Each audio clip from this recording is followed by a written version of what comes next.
Hi, and welcome to the latest episode from my blog, How to Survive and Thrive Whilst Doing a PhD, a toolkit to prepare you for the worst so that you can have the best experience. There's no getting around it. PhDs are hard work, and to an extent, they're designed to be. They test somebody's dedication, freedom of thinking, creativity, and time management to the extreme. But what happens when that extent starts to break you mentally? Dropout rates for PhD students is alarming. 30% of PhD students in the UK drop out, and that rises to 50% in the USA. Of course, not all PhDs are terrible, and not all supervisors are evil, but Google or search Twitter for PhD problems, and you'll probably be faced with a wall of horror stories, from negligence to sexual harassment. And it shouldn't have to be this way. Even after it's over, a lot of people have spoken out in articles, do so anonymously, for fear of its adversely affecting their career opportunities. I recently tweeted for support from the post PhD community to ask them what they wish they'd known when they started their PhD, and there were loads of helpful comments. So thank you to all of those who've responded and helped shape this article. You may have saved someone's PhD. Due to my personal experiences, the advice may lean towards a laboratory-based PhD, but you should hopefully find much of it relevant whatever you're studying. It's also not at all meant to put you off doing a PhD, and it's not a defense of the academic system that is very clearly broken. PhDs are wonderfully rewarding and are a building block to a varied choice of career options. And this article is designed to help you identify good and bad aspects and what to do and who to turn to if things do go wrong. If you know what to look for and how to try and fix them, you can hopefully enjoy a mentally sustainable journey, and we can hopefully learn to, as a community, stand up to the culture of a PhD toxic society. So, first, how to choose a PhD and what to look for in a project. If you haven't applied for a PhD yet, then you're in a great position because you can make an informed decision about the next few years of your life. Different people may argue about the order of priority for the following things and what they ought to go into, but from my experience, choosing your supervisor wisely would be the number one thing I would tell my pre-PhD self to consider. So, what to look for in a supervisor? You're going to be spending the next few years working very closely with these people, and there's usually at least two supervisors. So it's really important to try and get to know them, especially your main supervisor. Some common supervisor problems can include a lack of supervision, which may leave you feeling directionless and lost and can end up with you not having enough or the right type of data for your thesis, in which case you need to ask yourself the following questions. How many other students do they have? Do they have a lot of teaching commitments? How quickly do they respond to your emails? And do they answer all of your questions, or is it just one sort of simple sentence reply? Do they have any other roles? So, are they also clinicians? Is there any secondary and tertiary supervisor involved? And are they also responsive? An obvious one, perhaps, but do they seem genuinely nice and interested in you and the project? Students can often just be a way for supervisors to fund their work, so check that they have a genuine interest in what you plan to do. Too much supervision or micromanaging. Yes, it is important to get guidance, especially in the first year or so, but if your supervisor is critiquing your every move, checking up on your whereabouts, and dictating every part of your project, it's both frustrating and actually really not great for you, as it's hard to become an independent researcher, which is pretty much the aim of a PhD. It can be hard to pick up on micromanaging if you don't know the supervisor well. And in my experience, it often comes with less experienced supervisors. Bullying, sexual harassment, and other bad traits. Again, it's going to be really hard to identify really malicious traits in a PhD supervisor, especially as they're likely to be going out of their way to be nice to you, so they choose your project, you choose their project.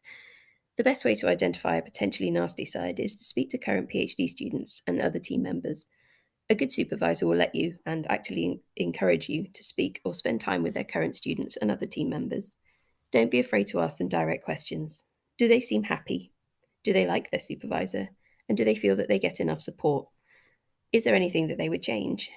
You obviously need to do this in a safe environment away from the supervisor, and ideally in a one-to-one situation, so that you get to hear their individual thoughts and not get a biased answer if they're afraid to speak their minds in front of any others. Hopefully they'll be honest with you. If you get the impression that they aren't, then maybe that's another red flag. There are lots of articles online about choosing a good supervisor. Choosing a laboratory or a group. Second most important, in my opinion, is the group that you'll be working with, especially if you're working in a laboratory. Often supervisors don't go in the lab much themselves, so your training is likely to be left to somebody else, such as a postdoc. Asking questions about the following can be helpful. The group setup. This is really important, vital, in fact. How much support is there going to be? Who will be helping you with your project?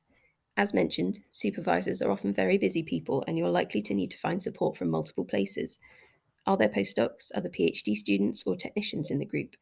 How many people are in that group, and is that group part of a larger group? You need to make sure that there are plenty of people around who will be able to assist you.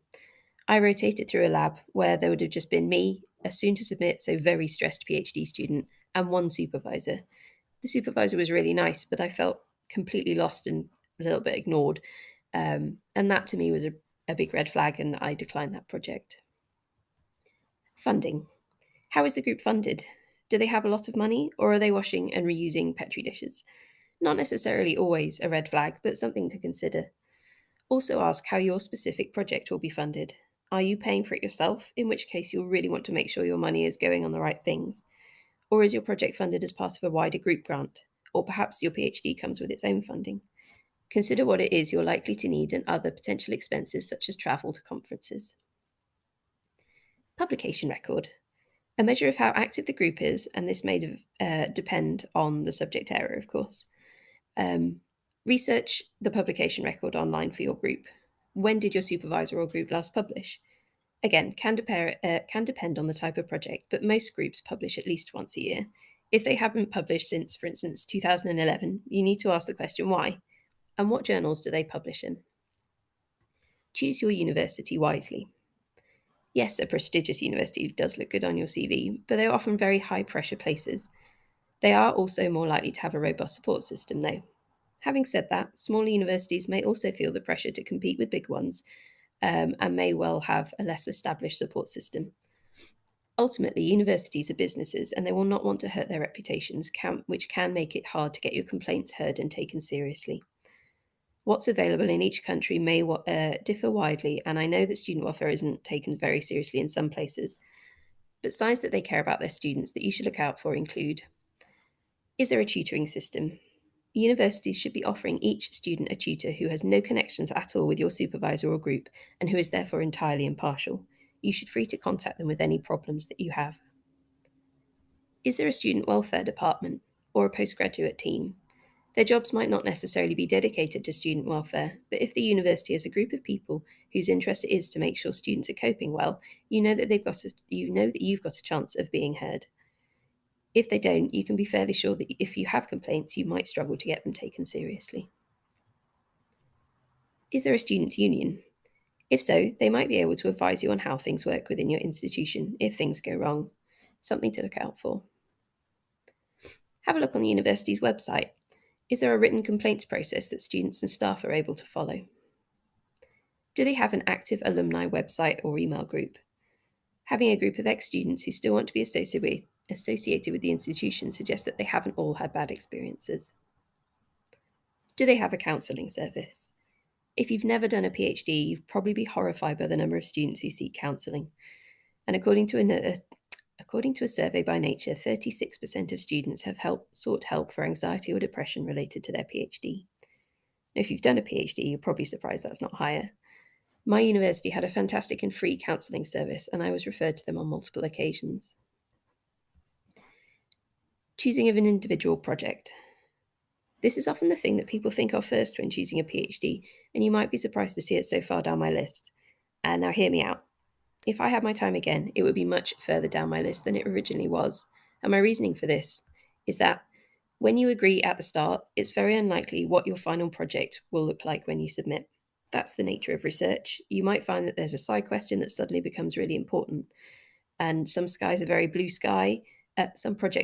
sky, and it can start with a vague question and solidify as you go along, although others will be more directed. As a project develops, you'll find that you enjoy or are interested in certain things more than others and might want to gain more experience in a certain technique.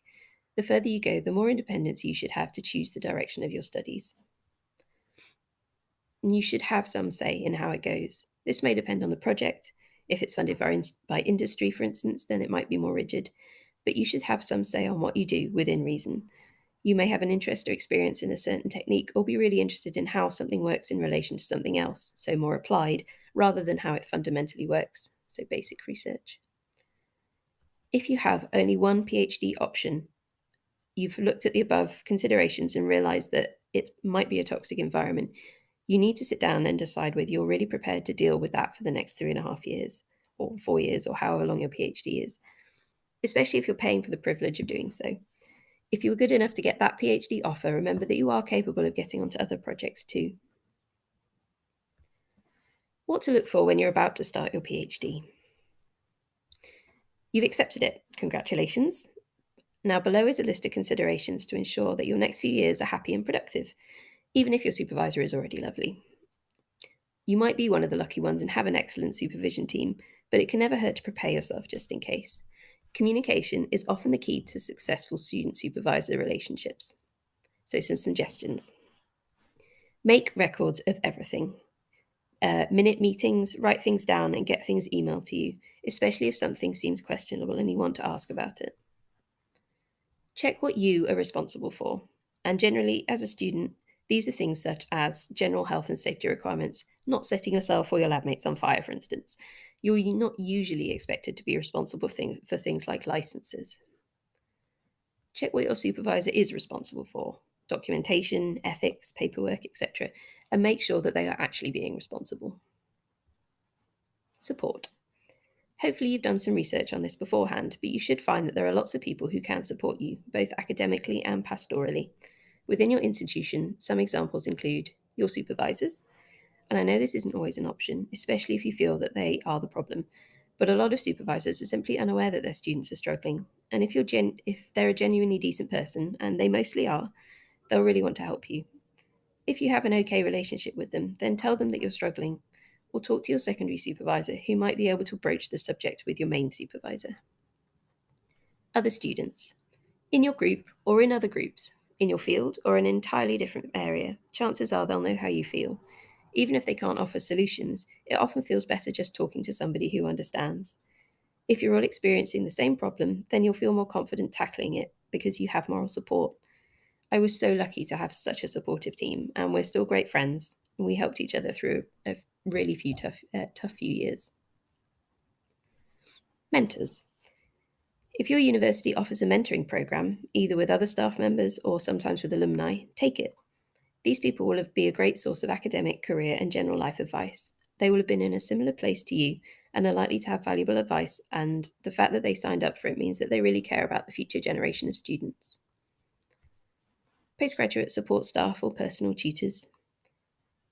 It does, of course, depend on the individual, and I know that other people who had pretty much useless tutors, but it also comes with the caveat that you ought to be aware of how closely they are aligned with your supervisor or department or school, and make sure that they are entirely impartial when they offer you advice.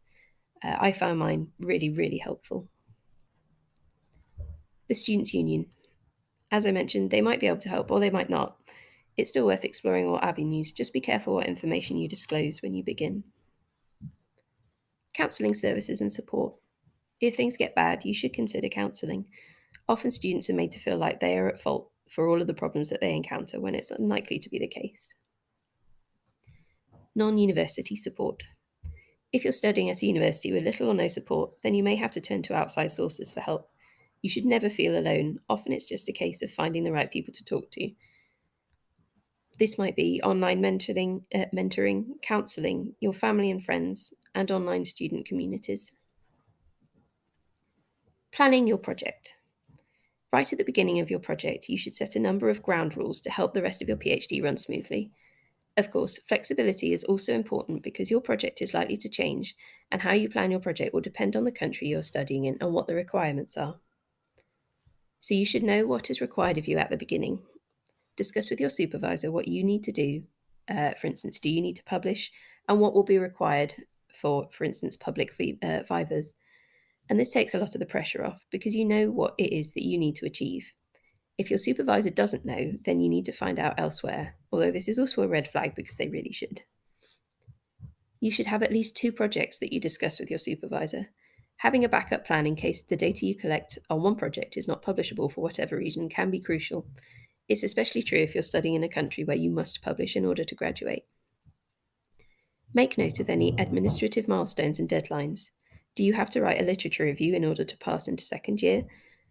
Knowing what to work towards can help you plan out how you tackle each year and breaks your study down into more manageable chunks. Make sure both you and your supervisors are aware and agree on those deadlines. If everybody's walking towards the same goal, it reduces any potential clashes and reduces the risk of your supervisor asking you to do other things when you need to concentrate. Make an outline plan with goals for each year. Break down these goals into manageable parts. Agree this outline with your supervisors. This may change, of course, but at least you have a rough plan. Make sure you are given all ethical approvals, guidelines, agreements related to your project, and make sure you read them thoroughly at the beginning. Whilst it is your supervisor's responsibility to ensure these rules are followed, you owe it to yourself to arm yourself with this knowledge. And make sure there are guidelines in the first place. Each country is different, so check what's needed. If you're doing research and it isn't licensed, or there is no or incorrect ethical approval, there's a very real chance that you wouldn't be allowed to publish. Think about whether what you're asked to do is realistic and approved. This is often the hardest thing to identify, and at the beginning, enthusiasm can take over, and you have loads of avenues to explore. It's not necessarily an issue, but make sure you have second opinions as to what is feasible. I know that sounds unlikely, but some supervisors are willing to cut corners to meet deadlines, and you owe it to yourself to stop and think about what you're being asked to do. You might need to negotiate a different way. Remember, though, your supervisor is ultimately responsible for these actions, not you, even if they suggest otherwise. Supervisor and team interactions. How you set the tone of your relationship with your team at the beginning will dictate how you are seen throughout your studies. So set expectations early. How often you meet, the amount of feedback on drafts that you want. Asking these questions of your relationship at the beginning is vital to ensure a smooth partnership and ensure all parties know what's expected of them so nobody feels resentful or abandoned. This support is likely to be much greater in the first year and then lessen as you become fully independent. For example, if you both write down, clone this gene, identify exactly what is expected from each person and how much help will be provided, will your supervisor explain the theory to you, or do they expect you to go away and learn about it yourself? Who is leading the experimental design? Who is responsible for buying the reagents? Set a relatively professional tone and standard with your supervisory team early on. Blurred lines with wild drinking might make it hard to have serious discussions later on down the line. Treat a PhD as if you would a job. I know that's hard if you never have one, of course. And confidence, even if you don't feel it, is important in establishing your position within a team. Writing. I know a lot of people are very much last minute, but I have never heard of any graduated PhD student tell me they wish they'd left all their writing to the final month, even though I know many who did. One particular friend ended up having to write a chapter per week from scratch to get it all done in time. Plenty have said, though, that they wish they started earlier. Having some control of your written thesis from the start provides a feeling of control over your project as a whole, and some potentially helpful tips include: start or find a thesis template by the end of the first year. Get the formatting right before you start to write, and check how your university requires that formatting so that you don't spend hours panicking and putting images back into place when you correct the font 2 hours before you need to print it. Starting to fill in your written thesis as early as you can will really help you in your final year. Even if it's not your best work or eventually goes in the bin, having something to work from rather than starting the whole thesis from zero makes the process much less intimidating. Even if you just write a bullet point outline of everything to begin with, arrange your potential chapters or turn your protocols into a working method section. And this is how I started, which I found easy and fairly quick to do. It feels like you've achieved something. A good place to start practicing writing is the introduction. Many PhDs request a literature review early on, so you can use this and edit it into your eventual thesis introduction. Think about the story early on and discuss it with your supervisor. Of course, this is likely to drift or change significantly, so to begin with, it only needs to be bullet points of what you might want to achieve. It helps to give you a feeling of control over what you need to get done. Get into the habit of making all data into publication quality figures from day one. You'll be able to discuss your data better with your supervisors and peers, and also putting together scientific outputs such as thesis chapters and posters will be much easier and they'll be much better quality. You'll also learn to use data processing programs earlier on when you have more time, rather than all at the end in a panic. As you move through your studies, The above suggestions are aimed at setting out your projects for success at the beginning, but there are a few things to check as you go through. Use your yearly reviews not just as a tick box exercise, but to actually identify progress and stumbling blocks to ensure that subsequent years are as productive as they can be. This helps to ensure gradual data collection rather than a mad scramble at the end when you have multiple other pressures. Attend every conference you can and network with people. Make sure there is money set aside for you to travel and attend these meetings. It is so helpful to meet people in a field that you're likely to end up working in. As they say, it's not what you know, it's who you know. As you approach the end of your studies, the hardest question is, when is there enough data? It's such a hard question to answer, and you might be pressed by your supervisor to do more than is physically possible in the time, or they might suggest extending, and then extending again. You get the picture. To avoid this, something I found really helpful, somewhere around a year to 6 months before you're due to submit, is to discuss with your supervisor and list everything that you both want to achieve. Now, estimate how long each is likely to take and be realistic, especially if it's something that you've never done before, because you can always add more items later. Color code them all in. So, red is a vital item. It's non-negotiable and your project story isn't complete without it. Yellow. This is a piece of work that really should be done as it gives evidence and lends background to your theory, but is not totally necessary for your story. And then green. A piece of work that would be really nice to have as an add-on, but the story is still the same whether it's done or not. Once you have listed all your vital things, work out how long left you have and colour the other items accordingly. I cannot tell you how useful this was in helping me be firm with my supervisors in drawing a line under laboratory work. And this is why it's vital to define your story at the beginning. What to do when something goes wrong. With the best planning in the world, sometimes things do go wrong and life can get really stressful. If you're in this situation, first of all, take a step back and a deep breath and repeat after me. You are not on your own. It can feel incredibly isolating, but I promise you, somebody else has been in this situation before. Reaching out to someone, anyone that you trust, will help. Don't suffer in silence, and if you're really feeling like you can't carry on, know that you always have options, as I have hopefully highlighted in this article. Ultimately, sometimes leaving a PhD is the only way to guard your mental health, even if you've done everything you can to protect yourself. It's going to be a tough decision, and it will depend on loads of different factors. Speak to people before you do anything rash, but it should be your decision in the end. You need to know that making the decision to walk away from something that isn't right for you doesn't make you a failure. It's an incredibly brave thing to do, and it will free you to find something better. Other tips. Whilst a PhD is going to be a huge part of your life for the next few years, you need to take time for yourself as well. Evaluate what makes you happy and make time for these things. Find some hobbies. You're now no doubt going to be spending a huge amount of time working on your PhD, but it's so important to take time off too, to recharge your batteries.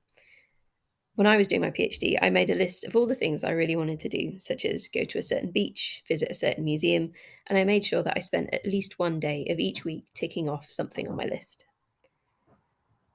Talk and walk with friends, have coffee breaks, just keep talking to people. I spent a lot of my time after work running with another PhD student, and we spent the entire time bitching about our PhDs, and it was really cathartic. And finally, believe in yourself. You know you can do it, and I wish you good luck.